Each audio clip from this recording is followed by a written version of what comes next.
So why did the cinema guys lie about when a child develops sympathy and empathy? Well, it's religion, believe it or not, because in their religion, you ignore your kids' cry for help. And when you're paying attention to your kid when they're crying for help, you are showing them sympathy and empathy. We're going to read the psychological development of a child. Once again, these people don't believe in Sigmund Freud, so they're not like, oh, your childhood leads into adulthood. No, it definitely leads into adulthood. Look at every member of your church. They're all emotionally stunted and think like retards. There you go. Infancy, 0 to 12 months. Newborns show basic emotional cognition. They cry when they hear other babies cry. By 6 to 8 months, infants mirror facial expressions of distress. Toddlers 1 to 2, early comforting behaviors emerging around 18 to 24 months. Toddlers might offer a toy or pat somebody who is upset, though they still confuse their own feelings with other feelings. That means they can't identify their emotions yet.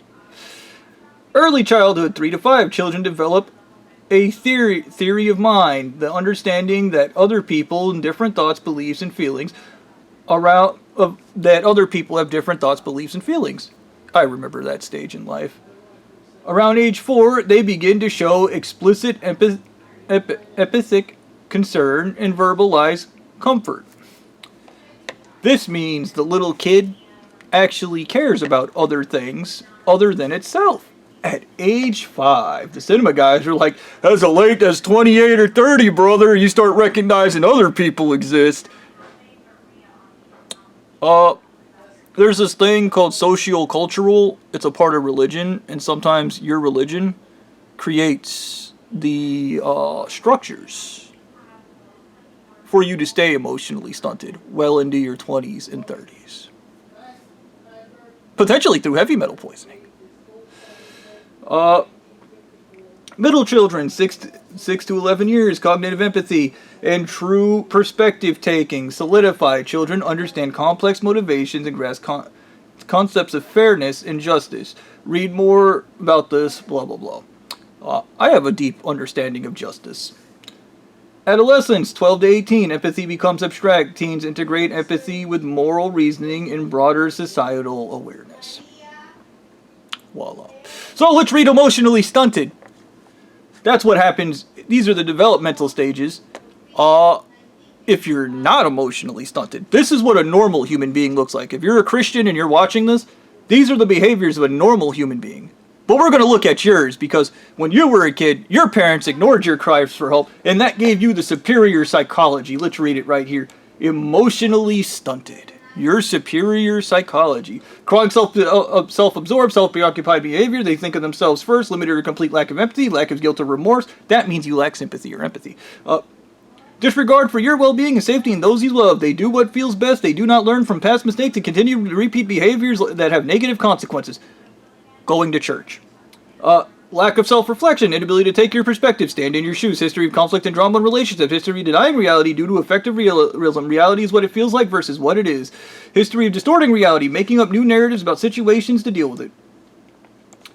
History of impulsive behavior, more feeling than thinking, so they do what feels best. Enmeshment in relationships instead of emotional intimacy, may focus on physical things versus emotional. They do not do emotional work. They do not know how to repair relationships effectively. Bitter, spiteful behavior and love of human suffering. Blaming others when things go wrong. Lying to avoid uncomfortable situations. Refusing to be held accountable for their actions. Effective realism. Reality is as it feels, not what it is. If you ask them for help, this is a key factor. You may notice this in every Christian ever. If you ask them for help, they feel like you're blaming them for whatever you need help with. And because of effective reality, it is how everything is what it feels like versus what it is. You're blaming so they get back at you for needing help. Spite. You're blaming them so they get back at you for needing help. I have a damaged brain. Anyways, Now, this is an important talking point right here because this happens a lot. You ask a filthy, disgusting member of this church for help, and they get back at you instead of helping you because they feel like you're blaming them because reality is what it feels like versus what it is. This is the mindset of a 2-year-old. And we know for a fact this is a mindset of a 2-year-old because it says right here that the early stages of emotional development involves just facial imitation. Meaning these people never develop past 12 months. They think like 2-year-olds indefinitely. You cannot help them, you cannot teach them these skills because they lack sympathy and empathy because they drink lead. Lead makes you psychopathic and it eliminates sympathy and empathy. They are retarded. You cannot help them. That is why when I said, and I agree with Wonka, you have to kill them just like Wonka does. Because each kid, think about it, none of the kids in Wonka were disciplined.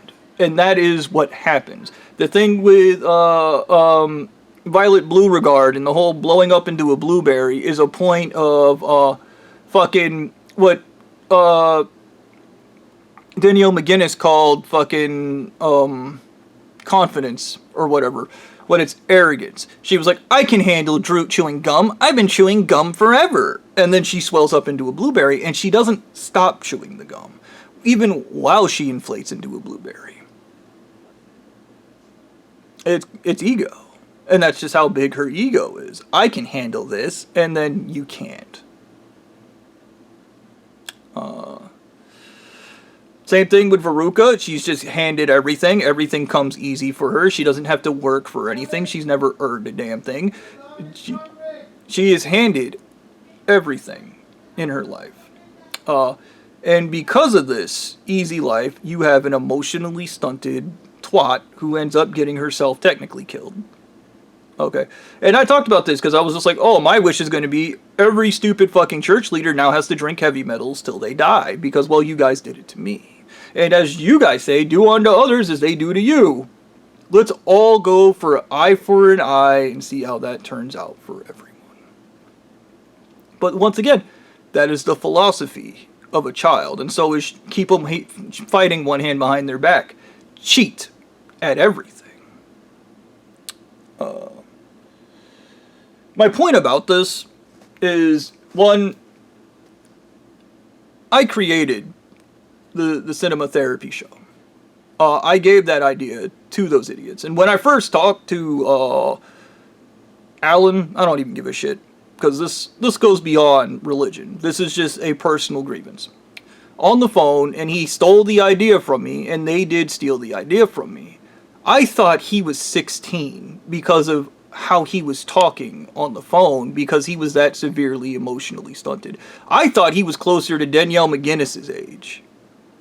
I thought he was like a 2-year-old when I was speaking to him. And then he was like, I have a friend in therapy. That guy turned out to be Jono. I didn't know it was Jono at the time. And Jono was going on about... And then he's like, oh, I'm a therapist. And this is the superiority card or authority card that authoritarians play with you. I'm a therapist, therefore I know better. He did not know better, and I want you guys to remember, I was completely retarded on heavy metals at the time, and he was still fucking wrong when he was talking to me. And what he was wrong about is we were talking about the toxicity of religion, something the show will never touch on. The toxicity of religion. And if I was them, I would go with the War Boys from Mad Max, because they are a religion, they are a death cult, they are nihilists, they are psychopaths, they all suffer from heavy metal poisoning due to exposure to radiation and fucking welding together treated metals, and they're all anally raped by Immorta Joe to emotionally stunt them. They would be a perfect example of religion gone crazy. I would even go as far to be like, believing that your religious leader and prophet is immortal is part of a fucking cult. Being anally raped and then them calling it some type of ceremony is a part of a cult. Drinking heavy metals is a part of a cult. The worship, the lies upon lies, the promise of a beautiful life is a lie. Getting yourself killed for your religion. And then I would voice over some of the rules of their own religion. Keep them fighting one hand behind their back. do play ball hard enough to injure yourself and others, and then I would show a war boy jumping off the back of the war rig. Boom! He's playing ball hard enough to injure himself and everybody else. And everybody thinks that's glorious, that he's dying for an old man's sex harem. And at the end of the day, every member of this church is dying for an old man's sex harem. And then I would point out that every war boy shows behaviors associated with being emotionally stunted. Severely emotionally stunted. And the only treatment they have for it in the movie is one, removing Nux from the cult, where he kind of comes around, and you kind of see all the shit fade, and that's the heavy metals leaving his body. It's metaphorical. And the war paint around the eyes, because part of heavy metal poisoning is it creates these dark rings under the eyes, is to cover up the heavy metal poisoning, so nobody knows this guy's a fucking lead-brained retard. And the only treatment for it is compassion from a beautiful woman. And that is the only thing that reaches Nux. It's not the, we hate Immortal Joe. It's not the, we're in suffering, because he doesn't care about those things. Why? Because he doesn't have sympathy or empathy. In his brain, the women are objects. They are things. Okay.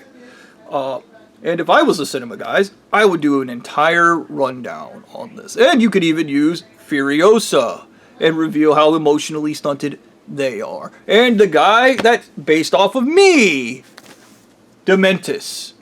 But I would do Dementus with an extreme asterisk, because I would go, what happened to Dementus? Well, George Miller fails at this, because before these people took me out there in the desert, before they poisoned me with every fucking heavy metal under the sun, before they destroyed my brain as much as they fucking could, because they wanted to eliminate my sympathy and empathy and kindness, which they successfully succeeded in doing, I wasn't demented. And I would argue, from an analysis standpoint, that Dementus and some of his behaviors is how he's neurotic and weird. The way he carries himself, he does a lot, he kind of does this kind of nervous jitters. Even his stance, and even how he seems confused when people interact with him at points. He tries to just cover a guy without explaining anything. He fucking makes decisions on a whim like that. He doesn't think. All these things I would associate with fucking, even his little and then all that shit, I would associate it with heavy metal poisoning.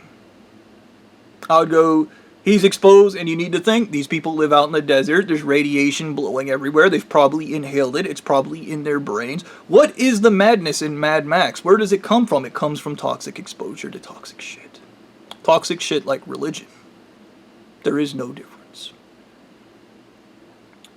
That would be a better cinema therapy episode for these guys to just run down the entire fucking thing. And maybe you guys could have George Miller on and see what he would like to say. And if he wants to just chew my ass, that's fine. Because I'm not going to watch it. Because for whatever reason, I actually blocked them in my newsfeed, but then they came up on my cell phone for no fucking reason with the Willy Wonka episode. And I guess they did that because they just wanted to piss me off with the Willy Wonka episode.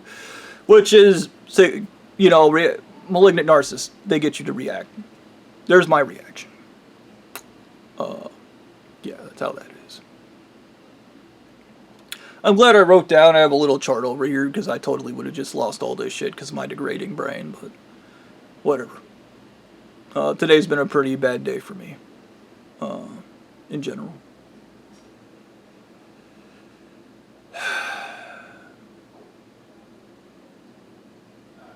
I hate the world we live in, but these people created this world, so whatever. That would be a wonderful takedown on cults. It would be a wonderful takedown on everything these people do. And even the inbreeding. I would tackle Immortal Joe's narcissism and how his kids are inbred into uselessness, and how a narcissist in their malignancy believe that everything about them is superior, including their genes, even though you can clearly look at Immortal Joe and see that he's degrading. He's covered in tumors, his body's falling apart, and in his ego is so big, he can't admit that these deformed children that come out of these women are his genes' fault.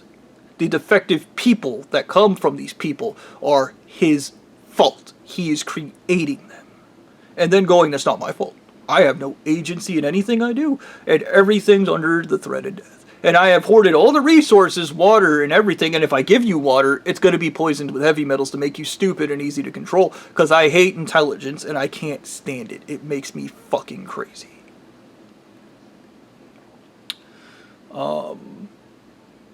Yeah. So, if you guys know the cinema guys, you should tell them, you remember that guy you stole this entire idea from? He wants you to do an entire episode on cults in Mad Max and explaining how anal rape is a part of cults. And heavy metal poisoning is a part of cults. And bizarre baptisms and rituals and anointments where you get anally raped is a part of cults because they practice what's called rape through control. You can look it up. It's an FBI thing. You rape somebody, you have control of them. And every fucking member, because everybody, all the war boys believe they know better than everyone. They're narcissists. They're nihilistic narcissists. They're nihilistic psychopathic narcissists would be the diagnosis. And you would get to see it with Slit, because fucking Slit literally completely ignores the fact that Nux is dying until Nux assaults him. And then once Nux establishes dominance the way a gorilla establishes dominance, he's like, okay, Nux, you can drive the car, the war chariot, and then later you catch him driving Max's fucking car, which has been remade into the Razor Cola. And then Slit gets what's coming to him. He gets shot in the fucking face. But even when Marsal sacrifices himself, he jumps off the back of the war rig, fucking explodes on the spiky car. Marsal yells, mediocre, Marsal, mediocre. And he yells that because he's jealous and insecure. And I would point that out too, because he's emotionally stunted. He is jealous and insecure about everyone, which is a driving factor in religion. They call it fuel. The need to prove you're superior through crippling other people through heavy metal poisoning. And fucking them up. Comma crazy war boy. The fact that they all believe that their vehicles are holy and potentially created by Immorta Joe, and all the madness, all of it, I would do that video, and then explain that, oh yeah, we kind of lied on the Wonka thing.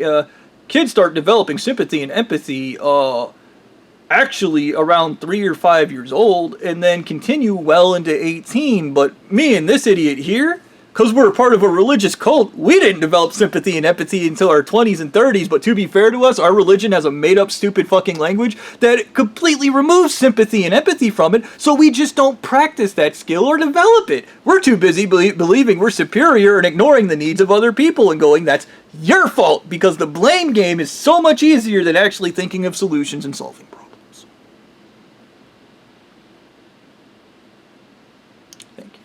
Once again, my brain will probably be way too bad by the time they give me the wish, which is probably the plan. But the wish is going to be that everybody has to drink the same heavy metals you gave me, and they have to add a little bit of EDTA in there to move it into their brains.